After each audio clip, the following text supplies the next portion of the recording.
कल्पना कीजिए, अक्टूबर 1582 और फिर 10 दिन एक झटके में गायब हो जाएं। आप 4 तारीख को सोते हैं और जागते हैं तो 15 तारीख है। बीच की कोई तारीख मौजूद ही नहीं। ये कोई विज्ञान फिक्शन नहीं, बल्कि असली इतिहास है। जिस रात दुनिया ने गिनती जैसे भूल ही दी थी और अक्टूबर के 10 दिन इतिहास से गायब हो गए थे। साल 1583 की शुरुआत में यूरोप के लोग एक बड़ी समस्या से जूझ रहे थे। उस वक्त जो कैलेंडर चल रहा था, जिसे हम जूलियन कैलेंडर कहते हैं, उसमें हर 4 साल पर एक अतिरिक्त दिन जोड़ दिया जाता था। लेकिन असली साल की लंबाई यानी पृथ्वी का एक चक्कर सूरज के चारों ओर पूरा करने का समय उससे थोड़ा कम होता है। यही वजह थी कि इस कैलेंडर में हर साल लगभग 11 मिनट 14 सेकंड का फर्क आता था। अब आपको ये 11 मिनट कुछ नहीं लगते होंगे, लेकिन जब यही गलती 1600 साल तक चलती रही तो पूरे 10 दिन का अंतर बन गया। मतलब ये कि जो दिन वसंत संक्रांति का होता था, मार्च 21, अब वो धीरे धीरे मार्च 11 या 12 को आने लगा। इससे ईस्टर की तारीखें बदलने लगी और कैथोलिक चर्च के लिए ये बड़ी चिंता का विषय बन गया।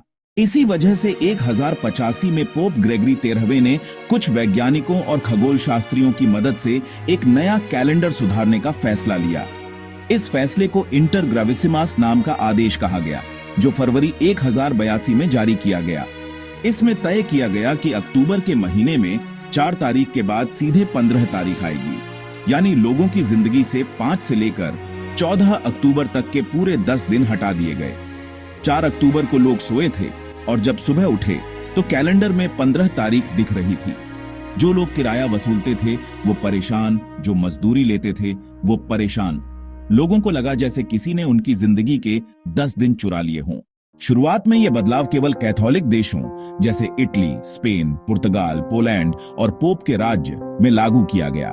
बाकी देशों ने इसे अपनाने से इनकार कर दिया। इंग्लैंड जैसे प्रोटेस्टेंट देश बोले ये पोप की साजिश है। मतलब अब एक ही समय में 2 अलग अलग कैलेंडर चलने लगे। एक में अक्टूबर के 10 दिन गायब थे और दूसरे में नहीं। कभी सोचिए, आप एक देश से दूसरे देश जाएं और वहां का दिन आपसे 10 दिन आगे निकले, जैसे टाइम मशीन में कूद गए हों। इंग्लैंड ने तो करीब 1752 में जाकर यह सुधार लागू किया।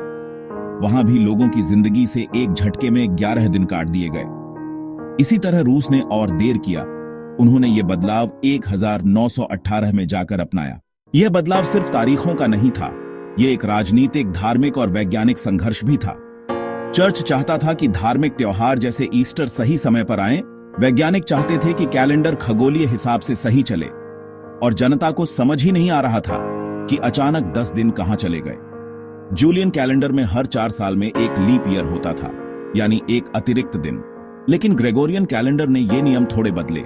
अब हर 100 साल पर लीप ईयर नहीं होगा, सिवाय उस साल के जो 400 से विभाज्य हो।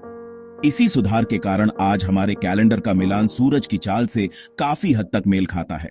आज अगर आप अपने फोन में जाकर अक्टूबर 1085 की 5 तारीख डालने की कोशिश करें तो कैलेंडर में वो तारीख ही नहीं मिलेगी। ऐसा नहीं कि फोन खराब है, असल में वो तारीख इतिहास में थी ही नहीं। मजाक अलग, लेकिन ये बदलाव आज की दुनिया में भी हमारे रोजमर्रा के कैलेंडर, फोन, सरकारी रिकॉर्ड्स और त्योहारों में असर करता है। ये बदलाव पोप ग्रेगरी के नाम पर रखा गया, ग्रेगोरियन कैलेंडर, जो आज लगभग पूरी दुनिया में मान्य है।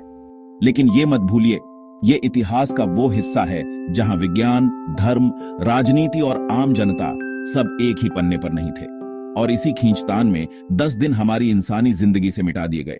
क्या आप सोच सकते हैं कि हमारे आज के समय को तय करने वाला कैलेंडर एक दिन किसी धार्मिक विवाद और वैज्ञानिक गिनती के बीच समझौता बन गया था? क्या आपने कभी नोटिस किया कि अक्टूबर 1582 में कुछ दिन मिसिंग हैं? अगर ये जानकारी आपको भी हैरान कर गई हो तो इस वीडियो को लाइक जरूर करें, चैनल इनसाइडर रियलिटी को सब्सक्राइब करें और घंटी भी दबाएं, ताकि अगली बार भी हम ऐसे ही छुपे हुए इतिहास को आपके सामने ला सकें। और हां, इसे अपने दोस्तों से जरूर शेयर करें, क्योंकि शायद उन्हें भी नहीं पता कि उनके पूर्वजों की जिंदगी से 10 दिन गायब थे।